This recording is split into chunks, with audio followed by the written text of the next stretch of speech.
Y'all don't judge me, but I only decided to cover this movie because of Tyrick Withers. And Brandy, of course. But Tyrick has done something to my coochie. Ava returns to Southport for her best friend's engagement party. Danica and Teddy are about to get married, and both think that their best friends Ava and Milo should definitely hook up as well. Apparently, Teddy's parents are really rich and have a huge real estate empire. Teddy is fine and rich. Danica is just winning at life. Because the night is good, they want to watch some fireworks and smoke a joint. Just before they leave, they see a friend from high school, Stevie. When Stevie's father left them drowning in debt, Stevie was plunged into depression.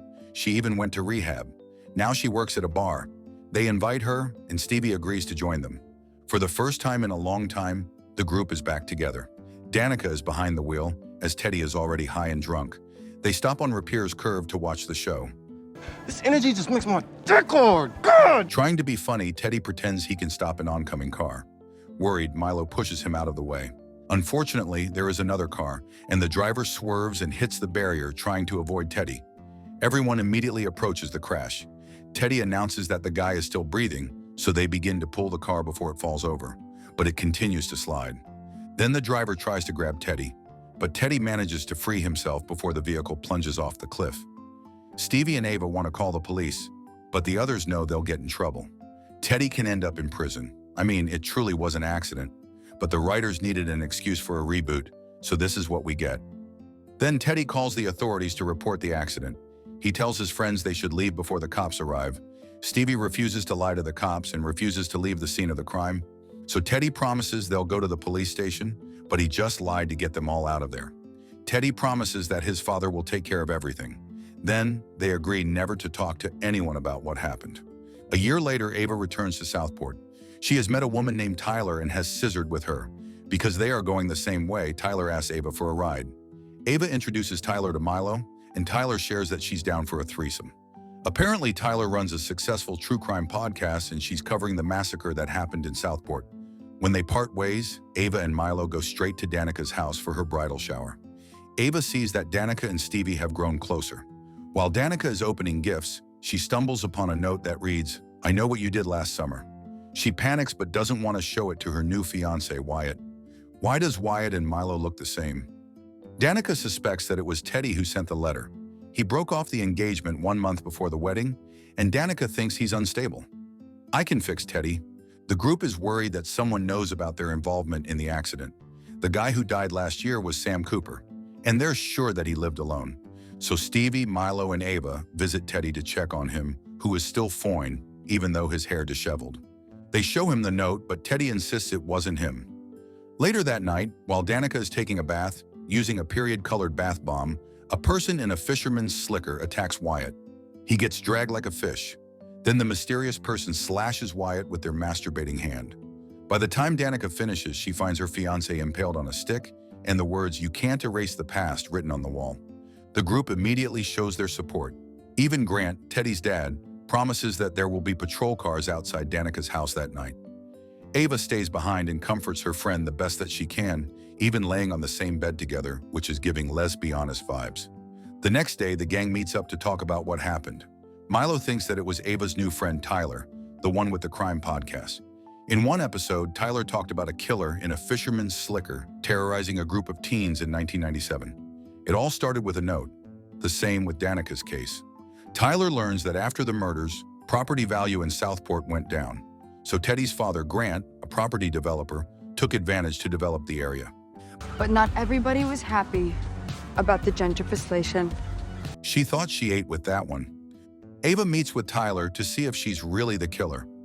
Tyler takes Ava to the Bayside house, where a victim named Helen Shivers was killed in 1997.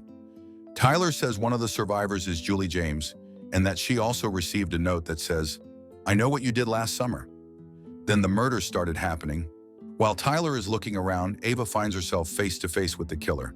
She's shocked to see that it isn't Tyler. They both run for their lives, but Ava gets trapped in a cage. She contacts her friends and Stevie is the only one who shows up, but she can't get in. The killer chases Tyler and unfortunately catches up. In her last attempt, she unmasks the killer and knows who it is. By the time Ava frees herself and opens the door, Tyler is already dead. Everyone is in a panic. However, Chief Roberts doesn't have enough time to talk to the gang because he's part of Paw Patrol. Instead, he tells them to attend the town hall the next day where the issues are going to be discussed. So Ava visits Julie James, a survivor of the 1997 murders. Julie doesn't want to go back to Southport, but she advises Ava to find the killer before they all get killed. During the town meeting, Grant keeps convincing everyone that there is no killer and that Tyler just unalived herself.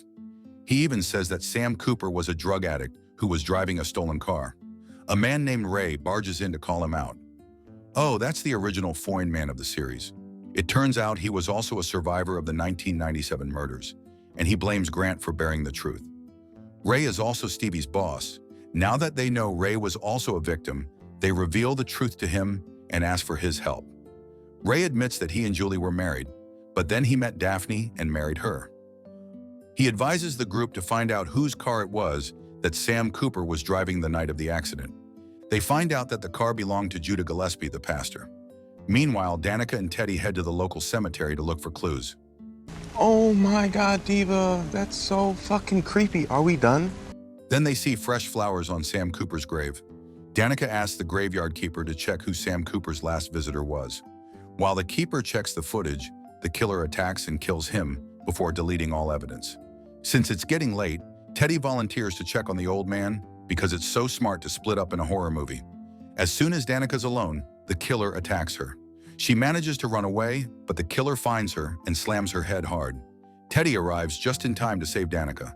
Meanwhile, Ray checks on Julie to make sure she's safe. He also confronts her for telling Ava to track down the killer. Now the group suspects the pastor. Oh my God, enough with this Scooby-Doo bullshit for 2 fucking minutes. Danica almost died tonight. I just know it'll fit. They all agree to stick together for the night, except for Stevie, who has to return to work. Teddy and Danica share the same bed while Milo and Ava are in another room. Despite the murders, Milo and Ava are hot enough for a COVID swapping session. But Milo backs out before the real thing happens. He makes an excuse to leave, but unfortunately gets locked outside. Then the killer appears from behind and strangles him with a rope. Ava sees Milo's car leaving the driveway, and then she receives a message from Milo's phone saying he needs some space. The next day, they just assume Milo needs some time alone. Ava and Danica head to the local church to look for Pastor Judah. Danica enters the pastor's office and finds some photos of him with Sam Cooper. It turns out that Sam was part of their church. When the pastor arrives, he notices someone has been checking his things, but he fails to see Danica hiding in the closet. Even Ava feels like the pastor is hiding something, but she can't be sure what exactly it is. Well, he's probably a PDF file. The two best friends go to the police station to ask Chief Roberts for help. Chief Roberts immediately contacts Grant to ask him what they should do next. Grant thinks it's best if Ava and Danica both get locked inside the room for the rest of the night. When Ava realizes they're stuck inside, she tries asking for help, but other police officers just ignore them. Meanwhile, Teddy goes to the sauna and oh my, he sees the window saying, "You're next, but please let it be my turn." Near his father's house, Teddy is confident he can overpower the killer, so he doesn't mind being alone. So when the killer attacks him, Teddy just fights back. But with a hook constantly waved at him, Teddy suffers multiple cuts. With his remaining strength, he crawls back home, but neither his mother nor his father hears him. Then Grant hears someone ring the doorbell, so he finally opens the front door. He sees Teddy taking his last breath. As he holds his son close, the killer attacks and kills Grant with a hook right through his neck, and both are dead. Well, we can end the recap right here. There's no more eye candy. Danica dreams about Helen Shivers blaming her for her fiancé's death. Sarah Michelle Gellar is still Foyne after all these years. When she finally wakes up, she can't tell Ava how awful her dream was.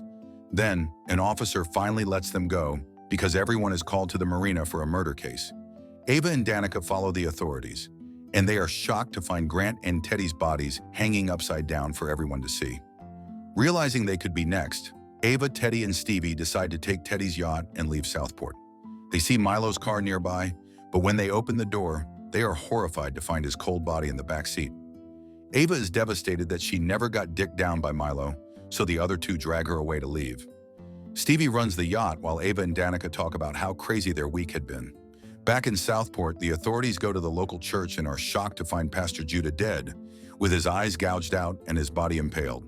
Then the anchor is dropped, and Ava and Danica notice the yacht is stopped. One of the officers sees a photo of Pastor Judah with Sam Cooper. and with them is Stevie. When the killer shows up on the boat, she finally reveals herself.